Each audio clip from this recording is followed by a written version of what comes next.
on, son. Nothing else in the world smells like that.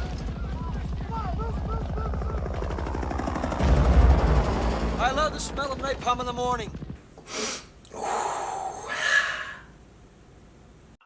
Welcome back to week 8. So I'm going to sip on some of this cough while you guys get into the training. Enjoy. Here we go, like,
So my boy Ilya shot me a comment if I would, in this next video, talk about some of the things that I use to help heal my body. So a couple things real quick. I love Epsom salt baths. Of course, if you hop in a nice hot bath, you pour Epsom salt, good amount of it, your skin will absorb Epsom salt, and it helps to relieve muscle stress. It helps out your joints and everything. So that's definitely something. I use a lacrosse ball for really tight areas throughout the day. So I'll lay on that, especially like your glutes, your butt muscles. They're huge, some of the biggest muscles in your body. So those are areas that can carry a lot of tension. So those are definite good spots for a lacrosse ball. Foam roller is amazing. I use my foam roller every day. I just started using a Thermacane, T-H-E-R-M-A cane, Thermacane.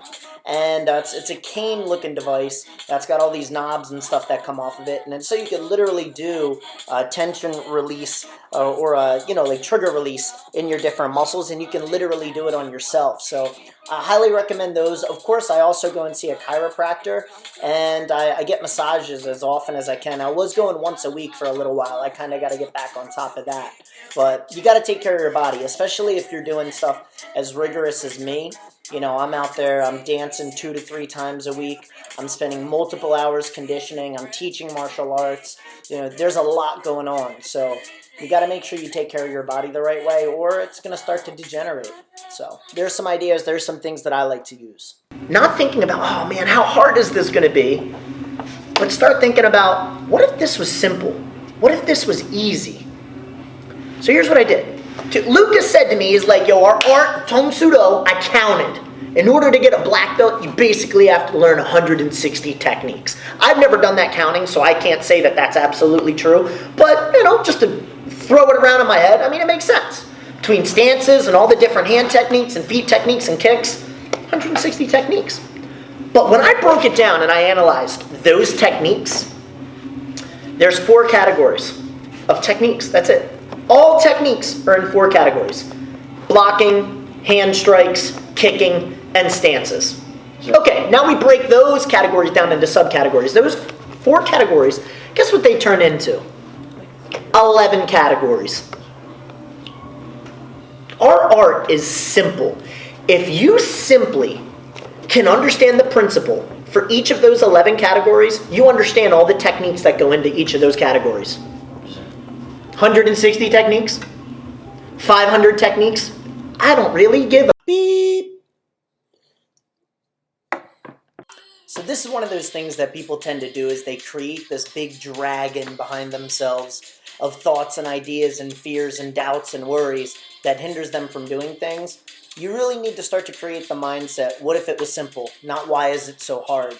Especially when you don't really know what goes into a thing. I mean, it takes a few moments to jump online, go to LegalZoom.com, create your business, get your EIN, go to the bank, open up a bank account. Like, there's your first basic steps to having your own business. Of course, there's, a few other steps that are going to go into the things that, whatever it is you want to do, but, it's really not that difficult. People just don't do it because they have no clue what goes into it, so then they think it's all this stuff, but I literally just told you what to do. Go to LegalZoom.com, create your business, whatever it's going to be, get your EIN, go to the bank, open up your bank account, get rocking and rolling, get moving. It's not really that challenging. People just make things challenging because they don't really know what goes into it. It's not that hard. Disarm me.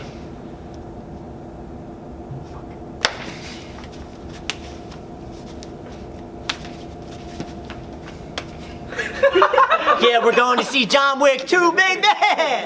John Wick 2! Woo! John Wick 2! John Wick 2! So I'm going to close out the video right here. This is the shortest one I've ever done. So in a way, I'm proud of that. But on the flip side, I like having slightly longer content. Anyhow, couple points. Number one, last video. John Wick 2. Amazing. I'm always thinking about ones and zeros, truth and false. I think the reason why the John Wick movies resonate so well and people love them, the fight scenes are so on point. They're so realistic. I mean, of course, likely in real life, with somebody fighting that many people, they're going to be dead. I get that.